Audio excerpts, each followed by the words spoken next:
তওবা আমাদের সবাইকে শিখতে হবে। তওবা আল্লাহ তাআলা বলেছেন, তোমরা সবাই পাপী, তোমরা পাপ করবে, পাপ করেছো, কিন্তু আমার কাছে তোমরা তওবা করো, ক্ষমা চাও।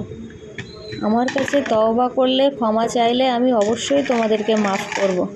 কিন্তু তওবা করার জন্য আমাদের তওবা শেখা চাই, তওবা করা দরকার। ওই জন্য আমরা কে কখন মরে যাব কেউ বলতে পারি না।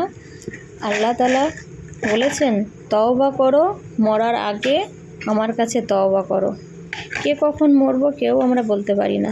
তো আসুন আমরা তাহলে তওবাটা শিখি।